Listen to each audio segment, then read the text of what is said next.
ഇതാരാ അവിടെ കൊണ്ടുവന്നേ? ആരാന്നറിയില്ല സാർ. ഞാൻ എത്തുന്നതിന് മുമ്പ് ഇവിടെ ആരോ കൊണ്ടുവന്ന് ഏൽപ്പിച്ചിട്ട് പോയതാ. ഒന്നും മനസ്സിലാകുന്നില്ല. ഒരു ടവറും കുറെ രൂപയും. സാറേ, ഇതിത്ര ആലോചിക്കാനൊന്നുമില്ല. 10-ാം തീയതി രാവിലെ സിറ്റിയിൽ ഏതെങ്കിലും ഒരു ടവർ ബോംബ് വെച്ച് തകർക്കുന്നു തന്നെ. അപ്പൊ നോട്ടിന്റെ ചിത്രോ? പിന്നെ പൈസ ചെലവാക്കാണ്ട് ബോംബ് ഇട്ടോ? എത്ര പൈസയാലും സംഭവം നടത്തുന്നു തന്നെയാ. ഇതിപ്പോ ഏത് പോലീസുകാരനും മനസ്സിലാകുന്ന ഭാഷ അല്ലേ? എടോ, ഈ ടവറിന്റെ പടം ഉണ്ടെന്ന് കരുതി അത് ടവർ തന്നെ ആണെന്നുണ്ടോ? അക്കാര്യത്തിൽ ചതിവുണ്ടാവില്ല. ഈ കള്ളന്മാര് പൊതുവെ സത്യസന്ധരായിരിക്കും. ഇയാൾ എവിടുന്ന് വന്നു? നിങ്ങൾ എന്ത് മണ്ടത്തരമാണ് ഈ പറയുന്നത്? ഈ ടവറിന്റെ പടം കണ്ട ഉടനെ ഗോപുരം ചിട്ടി ഫണ്ട്സ് ആണ് കള്ളൻ ഉദ്ദേശിച്ചിരിക്കുന്നതെന്ന് നിങ്ങൾക്ക് എങ്ങനെ പറയാൻ തോന്നി? സാർ, ടവറുമായി നേരിട്ട് ബന്ധമുള്ള ഒരു കാര്യമാണെങ്കിൽ ഇങ്ങനൊരു സൂചന വരില്ലല്ലോ. എന്തുകൊണ്ട് തന്നുകൂടാ?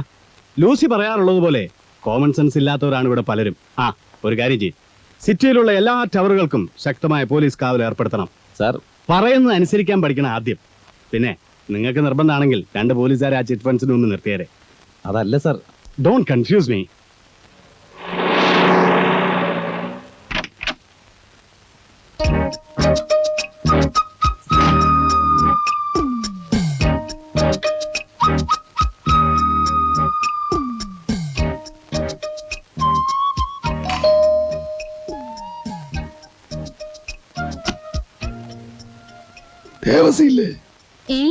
ദേവസി എവിടുന്നാ? ഞാൻ കുറച്ചു മുമ്പ് ഫോൺ ചെയ്തിരുന്നു. Retired superintending engineer Ramakrishnan. ഇവിടെ പറഞ്ഞിരുന്നു. വരൂ, ഇരിക്കൂ.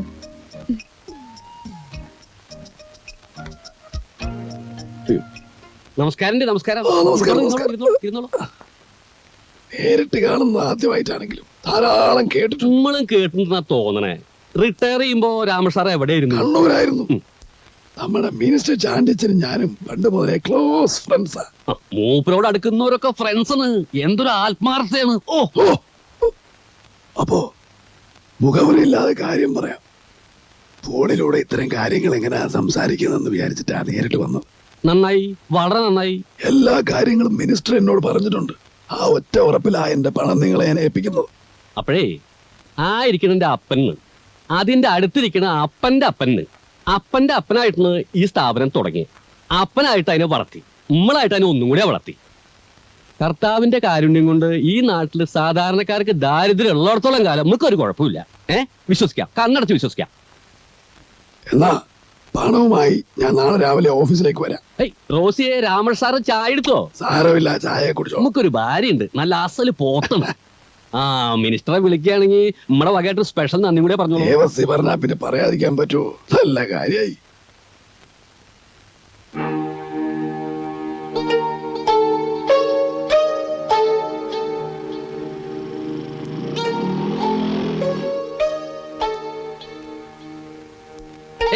ഈ പോലീസുകാർക്ക് വേറെ പണിയില്ല. ബാങ്ക് കൊള്ളടിക്കാൻ പോണ്ട് പറഞ്ഞിട്ട് കാലത്ത് തൊട്ട് നിപ്പണ് പൂമക്കത്ത് കിട്ടിണ്ടത്രേ. നമ്മളിത് എത്ര കണ്ടതാണ്. വിമാനത്തിലും തീവണ്ടിയിലൊക്കെ ബോംബ് ഉണ്ട് എന്ന് പറഞ്ഞിട്ട് മനുഷ്യന്മാരെ പേടിപ്പിക്കാറുണ്ടല്ലോ. എന്നിട്ട് ഓലപ്പട കൂടി പൊട്ടുന്നില്ല. എന്റെ സംശയം അതല്ല ദേവസ്വം. എന്തുകൊണ്ട്? ആ ഇൻസ്പെക്ടർക്ക് 2 എല്ല് കൂടുതലാ. ഇവിടെ പലരും വരുന്ന സ്ഥലമല്ലേ, അവരാരൊക്കെയാണെന്ന് അറിയാനുള്ള വേലയായിരിക്കും. അതായുള്ള മനസ്സിലിരിക്കുള്ളൂ. എന്നാലും അത്താഴം മുടക്കാൻ നീർക്കോലി പോരെ. അത്താഴം മുടക്കാൻ അങ്ങോട്ട് വരട്ടെ. എടോ, ഈ കേരളം എന്ന് പറഞ്ഞത് ഈ സിറ്റിയിൽ മാത്രം ഒതുങ്ങണല്ല. ഇവിടെ ഉള്ളവരുടെ ഹെഡ് ഓഫീസ് തെക്കാണ്. അവിടെ ഉണ്ട് ദേവസ്വക്കുട്ടിക്ക് ഇഷ്ടം പോലെ സേവകന്മാര്. ആനയെ പേടിച്ചിട്ടില്ല, പിന്നെയാണ് ആനപ്പിണ്ടം. അതൊക്കെ ചേട്ടന്റെ കാര്യം. പിന്നെ ഇന്ന് രാത്രി ഞാൻ കണ്ണൂർക്ക് പോകും. നാളെ അവിടെ ലേലമാ. പണത്തിന് എന്തെങ്കിലും ആവശ്യം വന്നാ ബാക്കി പറയണ്ട. എടോ, തന്നെ ഇതുവരെ നമ്മൾ ബുദ്ധിമുട്ടിച്ചിട്ടുണ്ടാ? അതില്ല, എങ്കിലും കരുതിയിലും കൂടുതൽ വരാൻ സാധ്യതയുണ്ട്. ആ അമ്പലക്കാടൻ എന്നെ അബ്കാരി രംഗത്ത് തന്നെ തട്ടാൻ നോക്കിയിരിക്കുക. അതൊന്നും ഇല്ലാന്നേ. അമ്പലക്കാരന്റെ വഴി, രവിക്ക് രവിയുടെ വഴി, അത്രേ ഉള്ളൂ. ഉദാഹരണമോ അത് വലിയ ശല്യായില്ലോ നേരെ വിളിച്ചപ്പോ. ഹലോ, ഞാൻ അവിടെ എന്തെങ്കിലും കുഴപ്പമുണ്ടോ? ചുറ്റും പോലീസൊക്കെ നിൽക്കുന്നുണ്ടല്ലോ. ഈ പോലീസുകാർക്ക് വട്ടണ്. സാർ അതൊന്നും നോക്കണ്ട, അങ്ങോട്ട് പോന്നോളോ. അല്ല, പ്രശ്നം എന്തെങ്കിലും ഉണ്ടെങ്കിൽ പിന്നീട് എപ്പോഴെങ്കിലും ആവാം. ഒരു പ്രശ്നമില്ലെന്നേ. ഓരോ കാര്യത്തിനും ഓരോ സമയമുണ്ട്. അത് അപ്പനായിട്ട് പഠിപ്പിച്ചിട്ടുള്ളതാണ്. ഇപ്പൊ ചെയ്യേണ്ടത് ഇപ്പോ, പിന്നെ ചെയ്യേണ്ടത് പിന്നെ. ശരിയാ, വളരെ ശരിയാ. ഞാനിപ്പോ എത്താം.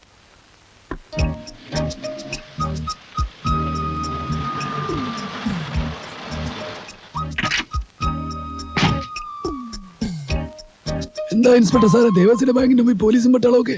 നിങ്ങളാരാ? റിട്ടയർഡ് സൂപ്രണ്ടിംഗ് എഞ്ചിനീയർ രാമൻ സാറേ, ഇങ്ങോട്ട് പോന്നോളോ. സാറ് നമ്മുടെ സ്വന്തം ആളാണ്, പേടിക്കാനൊന്നുമില്ല. ഇങ്ങോട്ട് പോന്നോളൂ. ചെല്ലട്ടെ.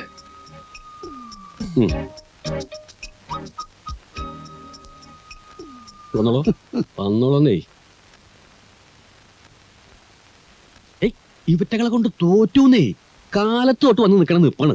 ഈ പോലീസിന് ഇത്ര ബുദ്ധിയില്ലേ? ബുദ്ധിയില്ലാത്തതുകൊണ്ടല്ല, ചിലപ്പോ അവരുടെ കണക്കൂട്ടില് തെറ്റും. അതാണ് അതാണ്. വന്നോളൂ.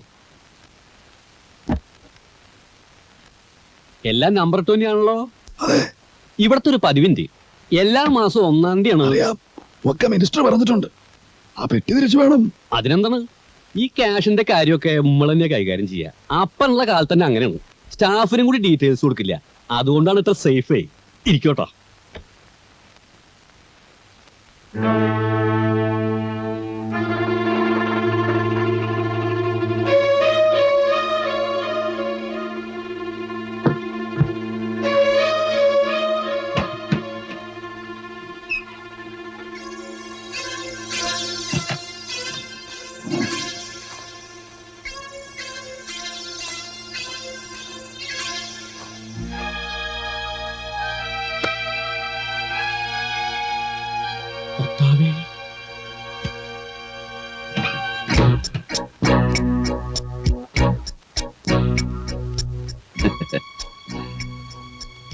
ഒരുപാട് പേര് ഒരു നേരത്തെ ആഹാരത്തിന് പോലും ബുദ്ധിമുട്ടുമ്പോൾ ഇവിടെ ഇത്രയും കള്ളപ്പണം പൂഴ്ത്തി വയ്ക്കുന്നത് തെറ്റല്ലേ ദേവസി?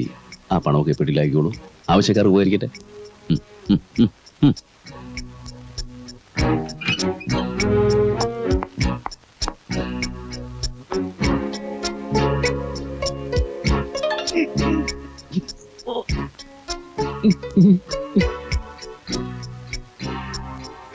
പുറത്ത് പോലീസ് ഉണ്ടെന്ന് വിചാരിച്ച് ബഹളം വയ്ക്കാൻ നിന്ന നഷ്ടം എനിക്കല്ല, തനിക്കാ.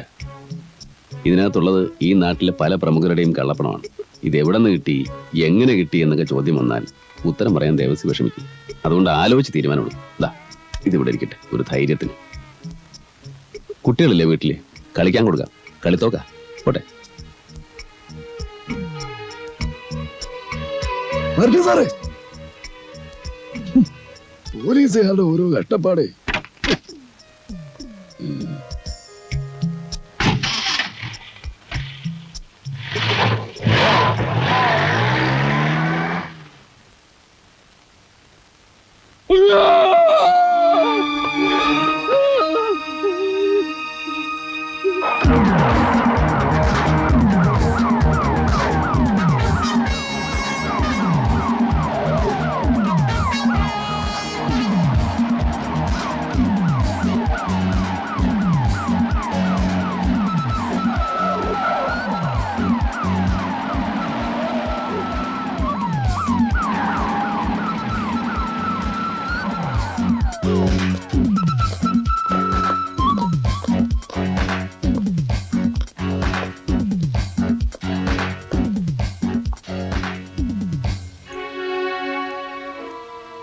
Thank you inspector.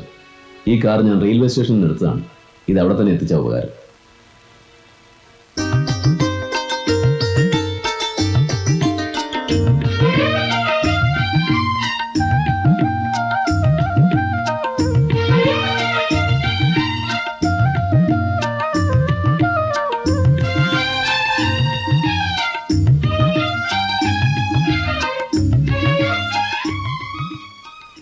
നവദമ്പതികളെ, ചുരുങ്ങിയ സമയം കൊണ്ടാണെങ്കിലും ഇവിടെ സംഘടിപ്പിച്ച ഈ സമൂഹ വിവാഹത്തിൽ പങ്കെടുക്കാൻ സാധിച്ചതിൽ എനിക്ക് അതിയായ സന്തോഷമുണ്ട്. വിവാഹം സ്വർഗത്തിൽ വെച്ച് നടക്കുന്നു എന്നൊരു പഴമൊഴിയുണ്ട്. അത് കുറെ മൂഢന്മാരെ ഏറ്റുപാടാൻ തുടങ്ങിയിട്ട് കാലം കുറയായി. സ്വർഗത്തിൽ വെച്ചല്ല നടക്കുന്നത് എന്നതിന്റെ ഉദാഹരണമാണ് ഈ കാണുന്ന യുവമിഥുനങ്ങൾ.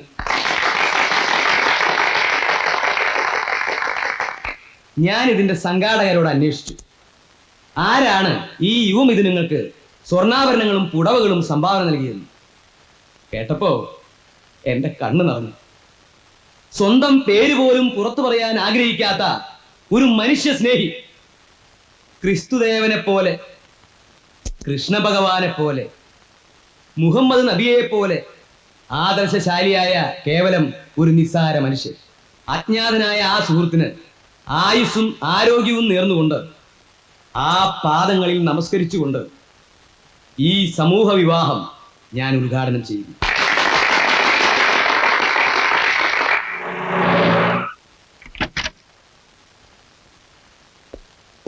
നമസ്കാരം സർ. വണക്കം സർ. സാർ സാറിന് തരാൻ വേണ്ടി ഇപ്പൊ ഒരാൾ കൊണ്ട് തന്നാ. ഇത് ബോംബൊന്നും അല്ലല്ലോ.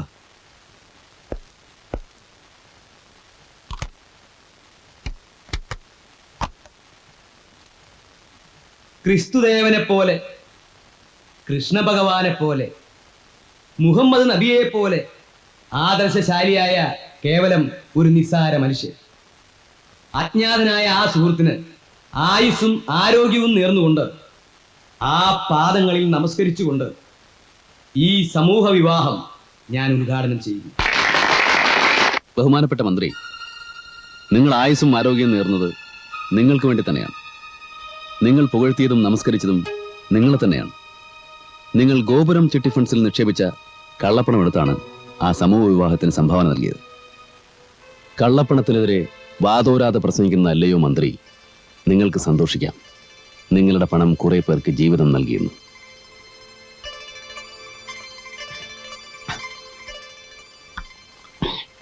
എനിക്ക് 2 ഗ്ലാസ് വെള്ളം കൂടി വേണം. താൻ ആദ്യം ഒന്ന് സമാധാനിക്കടോ. എത്ര വെള്ളം കുടിച്ചു കൂട്ടുന്നേ? എങ്ങനെ സമാധാനിക്കാന്ന്? അപ്പന അപ്പാപ്പന്മാരായിട്ട് ഉണ്ടാക്കിയ പേര് നമ്മൾ കളഞ്ഞില്ലേ? എന്നാലും തനിക്ക് ഇങ്ങനെ പറ്റിയല്ലോ എന്ന് ആലോചിക്കുമ്പോഴാ. ഹേയ്, ഇങ്ങനെ പറ്റിയെന്ന് പറഞ്ഞാ ഇപ്പൊ നമ്മള് രണ്ടാളിങ്ങനെ നിൽക്കണു. നെയ്യെ എന്റെ പിന്നിൽ കൂടെ വന്നിട്ട് എന്റെ തല കൊയ്യുന്നു വിശ്വസിക്കാൻ പറ്റുമോ? അവനെ കണ്ടാൽ തോന്നില്ലെന്നേ. ആ നോട്ടം, ആ ഭാവം, ആ സംസാരം നല്ല സ്റ്റൈലിന്ന് ബാങ്കിന്റെ മുമ്പിൽ വെച്ചിട്ട് ആ സർക്കിൾ ഇൻസ്പെക്ടർ തടഞ്ഞു.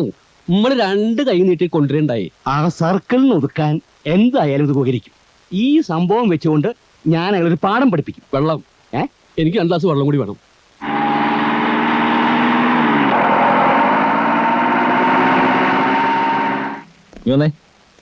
സെക്ടർ നമ്പർ 5 ഏതോ വീട്ടിലാണ് അവന്റെ താമസം. സർ. ഏത് വീടാണെന്ന് കൃത്യമായിട്ട് അറിയില്ല. അതുകൊണ്ട് ആ ഏരിയയിലുള്ള കംപ്ലീറ്റ് വീട് സെർച്ച് ചെയ്യണം. സർ. ആരെങ്കിലും സംശയം തോന്നിയാൽ അവരെ പിടിച്ച് ക്വസ്റ്റ്യൻ ചെയ്യണം. എന്തെങ്കിലും വിവരം കിട്ടിയാൽ സ്റ്റേഷനിലേക്ക് വിളിച്ചു പറ. Okay sir.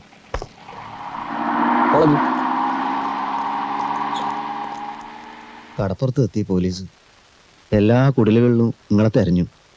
അവസാനം അങ്ങാടിയിൽ അഹമ്മദ് ക പാർട്ടി ഓഫീസിൽ ചെന്ന് കാര്യം പറഞ്ഞപ്പോഴാ പോലീസിന്റെ ശല്യം തീർന്നത്. നിങ്ങളെ സ്ഥാനത്ത് നമ്മളായിരുന്നെങ്കിൽ ഇപ്പൊ പേടിച്ച് ചത്തേനെ. ആരെ പേടിക്കാനാ ജമാലെ? എനിക്ക് വേണ്ടി ഞാനൊന്നും ചെയ്യുന്നില്ലല്ലോ. അഗതികൾക്ക് വേണ്ടി അധ്വാനിക്കുന്നവൻ ദൈവമാർഗത്തിൽ യുദ്ധം ചെയ്യുന്നവനെ പോലെയാണെന്നാണ് മുഹമ്മദ് നബി പറഞ്ഞിരിക്കുന്നത്. ഇപ്പൊ ഒരു കാര്യം പിടികിട്ടി. എന്താ? നിങ്ങൾ മുസ്ലിം തന്നെ. നബിയുടെ കാര്യം പറഞ്ഞുകൊണ്ടാണോ? എങ്കിൽ ഭഗവത്ഗീതയിലെ 3-4 ശ്ലോകങ്ങൾ ചൊല്ലിത്തരട്ടെ. അല്ലോ വേണ്ട, അന്ന് മനസ്സിലാക്കാനുള്ള കഴിവ് നമുക്കില്ല.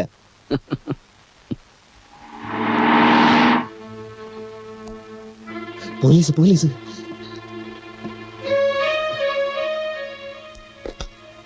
ഇവിടെ പണിയെടുക്കുന്ന തള്ളയല്ലത്.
എടുത്തോട്ടോക്ക്.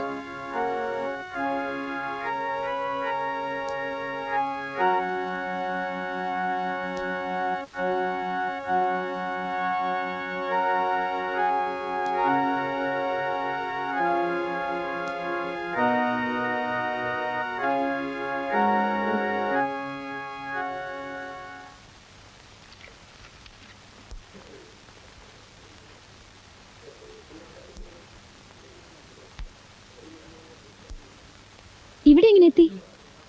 വേണമെന്ന് വെച്ചാൽ എവിടെ എത്താൻ പറ്റത്ത്. ഞാൻ ഇങ്ങോട്ട് പോന്നിട്ടുണ്ടെന്ന് ആരെങ്കിലും പറഞ്ഞോ? പറഞ്ഞു, ആര്? എന്റെ മനസ്സ്. അതിശയം തന്നെ കേട്ടോ. ഒന്ന് കണ്ടെങ്കിലെന്ന് ഞാൻ വിചാരിച്ചേ ഉള്ളൂ. അതാണ് ഈ മനപ്പൊരുത്തം എന്ന് പറയുന്നത്. ആനി എന്നെ കാണണമെന്ന് വിചാരിച്ചു, ഞാൻ വന്നു. ടോണി മുരളീധരൻ നായരെ അറിയോ?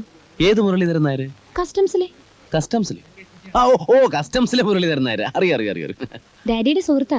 ഞാൻ പിന്നെ എപ്പോഴും ഫീൽഡ് വർക്കിലാണല്ലോ. ഈ കള്ളക്കടത്തുകാരുടെ ശല്യം ഉണ്ടേ, അതുകൊണ്ട് എപ്പോഴും കെയർഫുൾ ആയിരിക്കണം. ആനി നടന്നു. അല്ല, ഡാഡി ടോണിയെ പരിചയപ്പെടണം പറഞ്ഞിരിക്കുക. അയ്യോ, ഡാഡിയോടൊക്കെ എന്നെ പറ്റി പറഞ്ഞോ? എന്താ പേടിയുണ്ടോ? ഏയ്, പേടിയൊന്നുമില്ല. പറഞ്ഞോന്ന് ചോദിച്ചതേ ഉള്ളൂ. പറഞ്ഞു. ഇനി കാണുമ്പോ വീട്ടിലേക്ക് കൂട്ടിക്കൊണ്ട് വരാൻ പറഞ്ഞിരിക്കുക എന്നോട്. അയ്യോ, അതൊക്കെ ഇനി ഒരു ദിവസം ആവാം. മാത്രമല്ല, ഞാൻ ഒഫീഷ്യലായിട്ട് കുറച്ച് ബിസിയുമാണ്. ഒഴി കിട്ടുമ്പോൾ ഞാൻ അങ്ങോട്ട് ഫോൺ ചെയ്യാം, എന്നിട്ട് വരാം. ഇപ്പൊ ഞാൻ മറ്റേ ഉം. വാ.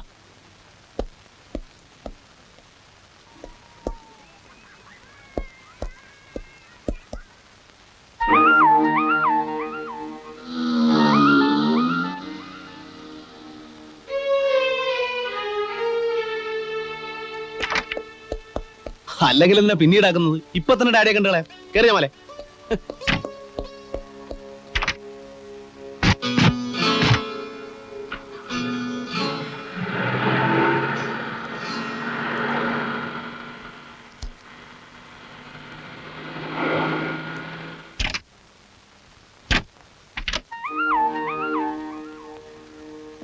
വരൂ. പോണ്ട, ഇത് ചതിയാ. ഈ പെണ്ണ് മനഃപൂർവ്വം നമ്മളെ ചതിക്കാൻ കൊണ്ടുവന്നിരിക്കുക. വരുന്നേ. വരുന്നിടത്ത് വെച്ച് കാണാം. നീ വാ. ഓടാ. ഡാഡി, ഇതാണ് ഞാൻ പറഞ്ഞ ടോണി. ഹലോ. പള്ളിയിൽ വെച്ച് കണ്ടതാ. ഞാൻ ഒരുപാട് നിർബന്ധിച്ചിട്ടാ വന്നത്. നന്നായി. ഞാനും ഒന്ന് കാണണമെന്ന് വിചാരിച്ചിരിക്കുകയായിരുന്നു. ഇത് mister Matthews, city police commissioner. I am Tony Louis. ഇത് ജമാൽ. ഹലോ, മാത്യൂസ് എന്റെ കസിനാ. ഞാൻ ഇറങ്ങാൻ തുടങ്ങുകയായിരുന്നു. ഞങ്ങൾ വന്നോണ്ടല്ലോ. ഒരുപാട് ജോലിയുണ്ട്. നാട്ടിലെ കള്ളന്മാര് കൂടുമ്പോഴാണ് പോലീസുകാർക്ക് ജോലി കൂടുക. സത്യം, ഇപ്പൊ അങ്ങനത്തെ ഒരു അവസ്ഥയിലാണ്. ഉവ്വോ. എന്നാ ഞാൻ ഇറങ്ങട്ടെ. ആ. പോട്ടെ ആനി, പിന്നെ കാണാം. ഇരിക്കും ടോണി. ഹലോ. Hi Tony. ആനിയോട് കുറച്ച് കാര്യങ്ങൾ തുറന്ന് സംസാരിക്കണമെന്നുണ്ടായിരുന്നു. എന്നിട്ടാണോ തിരക്കുണ്ടെന്ന് പറഞ്ഞ് പെട്ടെന്ന് പൊക്കളഞ്ഞത്? അവിടെ ഡാഡിയുടെ മുമ്പിൽ വെച്ച് എന്ത് സംസാരിക്കാനാ? മാത്രമല്ല, ആ ജമാലിന് നല്ല സുഖമില്ലായിരുന്നു. എന്താ ഇത്ര കാര്യമായിട്ട് പറയാനുള്ളത്? പറയാം. നാളെ വൈകുന്നേരം ഫ്രീ ആവോ? ഒരു 5 മണിക്ക്. എവിടെ കാണാമെന്ന് ഞാൻ രാവിലെ വിളിച്ചു പറയാം. Okay, good night. Good night.